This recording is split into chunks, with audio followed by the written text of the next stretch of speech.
एक सुनसान सड़क पर तेज रफ्तार कार चलती जा रही थी। कार में सीमा थी, जो बहुत ज्यादा परेशान और डरी हुई लग रही थी। तभी उसने देखा कि बहुत दूर पर कोई औरत खड़ी लिफ्ट मांग रही है। सीमा उसे इग्नोर करके आगे बढ़ जाना चाहती थी, पर उस औरत पर उसे तरस आ गया। लगता है कोई मुसीबत में है, क्या करूं, रुकूंगा नहीं। लेकिन जब वो औरत उसके थोड़ा पास पहुंची, उसने देखा कि वो औरत तो हूबहू उसी की तरह लग रही है। अरे, ये औरत तो बिल्कुल मेरे जैसी दिख रही है। उसे देखकर वो थोड़ा घबरा गई। उसे समझ नहीं आया कि ऐसा कैसे हो सकता है, लेकिन फिर भी सीमा ने गाड़ी को उसके पास ले जाकर रोक दिया। आप इतनी रात को सुनसान सड़क पे और अकेले, आपको जाना कहाँ है? बस मुसीबत में हूँ मैडम, यहीं आगे एक ढाबे तक जाना चाहती हूँ। कैसी मुसीबत? चलो छोड़ो, ओके आइए मैं छोड़ देती हूँ। वो औरत कार में बैठ गई और सीमा चल दी। सीमा से रहा नहीं गया और आखिर उसने कह ही दिया, एक बात पूछूं आपसे, आपको कोई एतराज तो नहीं? हाँ पूछो ना, मुझे कोई एतराज नहीं है। आप तो बिल्कुल मेरी तरह दिख रही हैं। नहीं तो, बिल्कुल नहीं। ये कहते ही उस औरत का रूप बदलना शुरू हो गया। वो खूबसूरत औरत एकदम से खतरनाक डायन में परिवर्तित हो गई। डरावना चेहरा और उस पर बड़ी आंखों से निकलता हुआ खून और लंबे नाखून। उसका ये बदला रूप देखकर सीमा बहुत डर गई। उसने 100 किलोमीटर प्रति घंटा की रफ्तार से चलती हुई कार को एक पेड़ में ले जाकर मार दिया। थोड़ी दूर पर मौजूद एक ढाबे वाले ने पुलिस को इस एक्सीडेंट की खबर दी। साहब, यहाँ बहुत बुरा एक्सीडेंट हुआ है, जल्दी आ जाइए। पुलिस मौके वारदात पर पहुंच गई और लाश को पोस्टमार्टम हाउस पहुंचाया गया। अब बारी थी डॉक्टर आनंद को बुलाने की। काफी रात हो चुकी थी, लेकिन उधर आनंद सो नहीं पा रहा था।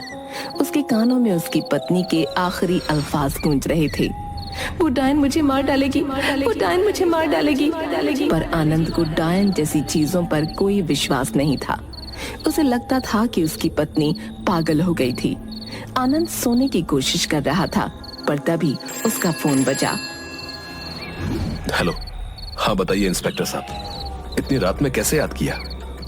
आपको तो एक ही चीज के लिए याद किया जाता है, एक औरत का एक्सीडेंट हुआ है, आइए पोस्टमार्टम करिए। अरे यार, अब इतनी रात में मैं अकेले काम करूं पोस्टमार्टम हाउस में? अरे नहीं नहीं, मैंने आपके लिए एक इंटर्न को भी बुला लिया है, अब फटाफट आइए। अच्छा आता हूँ। इंटर्न को बुलाया ना, अकेले में काम करना मुश्किल हो जाता है। हाँ सर, इंटर्न बस कुछ देर में पहुंचता ही होगा। आनंद उठकर तैयार होता है और हॉस्पिटल की तरफ निकलता है। गाड़ी ड्राइव करते हुए सुनसान सड़क पर अचानक से आनंद के कानों के पास से एक तेज हवा का झोंका गया और आवाज गूंजी, मैं डायन तेरी पत्नी को मार डालूंगी। आनंद डर गया और गाड़ी डिसबैलेंस होते होते बची। अरे ये मुझे क्या हो जा रहा है? शायद नींद की झपकी लग गई, उस वजह से ये हुआ। वेकअप आनंद, वेकअप। उसके बाद आनंद पोस्टमार्टम हाउस पहुंचा। रात के सन्नाटे में पोस्टमार्टम हाउस कुछ ज्यादा ही डरावना लग रहा था। बाहर बैठा चौकीदार सो रहा था। राजू, अरे लाश आ गई क्या? हाँ क्या? अरे डेड बॉडी आ गई क्या? मैं डॉक्टर आनंद हूँ, पोस्टमार्टम करना है। अरे मुझे नहीं पता, मुझे सोने दो। अजीब है। आनंद अंदर जाता है तो देखता है कि सामने लाश पड़ी है और वहीं पर एक इंटर्न खड़ा हुआ है। हाय सर, मेरा नाम रमन है, मैं इंटर्न हूँ। मैं आपके साथ काम करने के लिए बहुत एक्साइटेड हूँ। आनंद उसकी बात का कोई जवाब नहीं देता और एक सिगरेट जलाकर अपने मुंह में लगाता है। फिर वो लाश को देखता है और कहता है, हाँ तो क्या नाम बताया तुमने? रमन। ऐसा करो, पोस्टमार्टम शुरू करो, मैं तब तक सिगरेट पी लूं। Okay sir. आनंद खिड़की के पास जाकर खड़ा हो जाता है और सिगरेट पीते हुए बाहर देखने लगता है। इधर रमन उस लाश के पेट में कट लगाता है और वो ये देखकर हैरान रह जाता है कि लाश के पेट में कोई इंटरनल ऑर्गन है ही नहीं। रमन बहुत घबरा जाता है और आनंद को बुलाता है। सर यहाँ ये जल्दी, ये देखिए, इस लाश के अंदर तो कुछ है ही नहीं। क्या बकवास कर रहे हो? रुको, आता हूँ। आनंद जैसे ही लाश के पास पहुंचता है तो अचानक से बाहर मौसम बिगड़ने लगता है, जिससे खिड़की दरवाजे बहुत तेज हवा से हिलने लगते हैं और लाइट भी चली जाती है। ओहो, लाइट को भी अभी जाना था। मोमबत्ती या इमरजेंसी लाइट वगैरह कुछ हो तो जलाओ। Okay sir. रमन मोमबत्ती जलाता है। अब जब आनंद उस लाश को देखता है तो उसके कहीं कोई कट ही नहीं लगा होता। वो रमन को डांटता है। कोई कट तक लगाया नहीं है बॉडी में और बातें बना रहे हो। अब रुको 1 मिनट, मेरी गाड़ी में शायद टॉर्च पड़ी है, मैं लेकर आता हूँ। ऐसा कैसे हो सकता है? मैंने तो कट लगाया था। आनंद बाहर टॉर्च लेने चला जाता है। इधर रमन लाश के पास खड़ा होता है। तभी वो लाश अचानक से रमन का हाथ पकड़ लेती है। रमन चीख पाता उससे पहले ही वो लाश उठती है और उसकी जुबान बाहर खींच लेती है। रमन तड़पने लगता है। तू मेरा पोस्टमार्टम करेगा, अब तू देख, आज तेरा ही पोस्टमार्टम होगा। ये कहकर लाश रमन को छूती है और अपने वश में कर लेती है। रमन एक बुत बनकर वहीं पर खड़ा हो जाता है और लाश वापस लेट जाती है। तभी आनंद भी टॉर्च लेकर वापस आ जाता है। बहुत खराब मौसम है बाहर। ये लो, टॉर्च पकड़ो, मैं फटाफट पोस्टमार्टम करता हूँ, फिर घर चलें। रमन टॉर्च पकड़ लेता है। आनंद पोस्टमार्टम करना शुरू करता है। वो जैसे जैसे उस लाश को कट लगाता है वैसे वैसे रमन के भी कट लगते जाते हैं। रमन का पूरा शरीर कट जाता है पर वो खड़ा रहता है। आनंद ये चीज नोटिस भी नहीं करता क्योंकि कमरे में अंधेरा था और उसका पूरा फोकस लाश पर था। तभी उसका फोन बजता है। हाँ इंस्पेक्टर साहब, अब क्या हुआ? अरे वो डब्बे वाले का फोन आया था। वो कह रहा है कि यहाँ पर एक और लाश पड़ी है। मैंने 2 हवलदार भेजे हैं, वो दूसरी लाश लेकर आ रहे होंगे।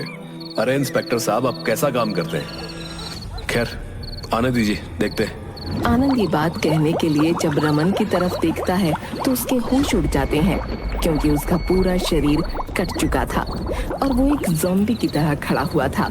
ओह शिट, रमन, ये तुम्हें क्या हो गया? किसने किया ये? तूने ही तो किया है। ये क्या हो रहा है? ये लाश। आनंद बहुत डर जाता है और वो चिल्लाकर भागना शुरू कर देता है। उसकी चीख सुनकर चौकीदार भी अंदर आ जाता है पर वो कुछ कह पाता या कर पाता।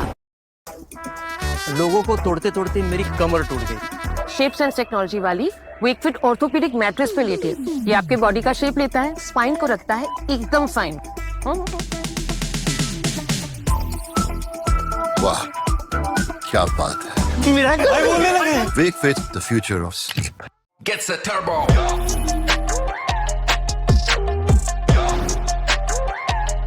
Gets a turbo. आता है पर वो कुछ कह पाता या कर पाता उससे पहले ही लाश उसे पकड़ लेती है।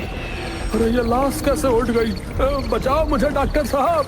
अगला नंबर डॉक्टर साहब का ही है। वो तुझे क्या बचा पाएंगे?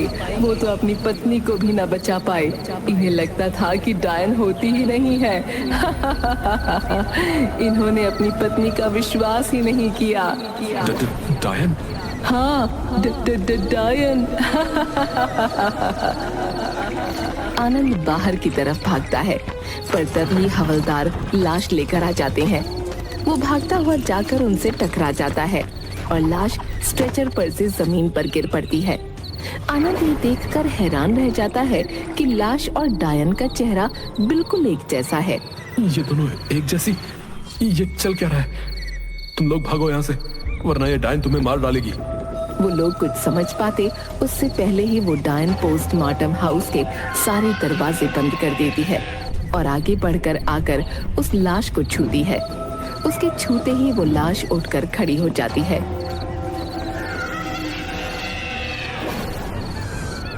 अब तुम भी एक डायन हो, जाओ अपना पहला शिकार करो। मैं पहले हवलदार को खाऊंगी, दूसरे को तुम खा लो और ये डॉक्टर को छोड़ दो। वो दोनों डायन आगे बढ़ती हैं और एक एक हवलदार को पकड़ लेती हैं। हवलदार चिल्लाते रहते हैं और वो दोनों उनके सीनों को फाड़कर उनका दिल बाहर निकालकर खा लेती हैं। आनंद को समझ नहीं आ रहा था कि उन डायनों ने उसे क्यों नहीं मारा। वो अपने सामने ये सब होता देखकर बर्दाश्त नहीं कर पाता और उल्टियां करते करते बेहोश हो जाता है। कुछ महीने बाद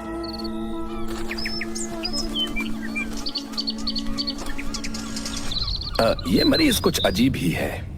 ये पैथोलॉजिस्ट था, पोस्टमार्टम किया करता था, पर एक रात इसने लाश को छोड़कर अपने जिंदा इंटर्न का ही पोस्टमार्टम कर दिया और लाश लेकर आए हवलदारों का तो दिल निकाल कर खा लिया।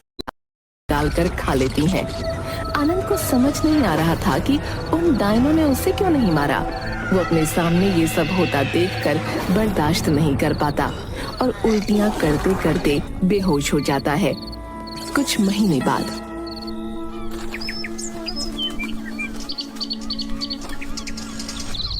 ये मरीज कुछ अजीब ही है। ये पैथोलॉजिस्ट था, पोस्टमार्टम किया करता था, पर एक रात इसने लाश को छोड़कर अपने जिंदा इंटर्न का ही पोस्टमार्टम कर दिया और लाश लेकर आए हवलदारों का तो दिल निकाल कर खा लिया। पर इसका कहना है कि ये सब डायन ने किया है। और कोई बहाना नहीं मिला इसे, बल्कि सीसीटीवी फुटेज में साफ दिख रहा है कि सब कुछ इसने खुद किया। दरअसल इसकी पत्नी कुछ साल पहले एक एक्सीडेंट में मरी थी और उसने इससे फोन करके कहा था कि डायन मुझे मार रही है, पर इसने विश्वास नहीं किया। पर जब वो मर गई तो ये अपना मानसिक संतुलन खो बैठा। बेचारा, पता नहीं अब कभी ठीक हो पाएगा या नहीं। भाग जाओ यहाँ से, इससे पहले कि वो डायन यहाँ भी आ जाए। वो कहीं भी आ सकती है, वो तुम सबको मार डालेगी। भाग जाओ।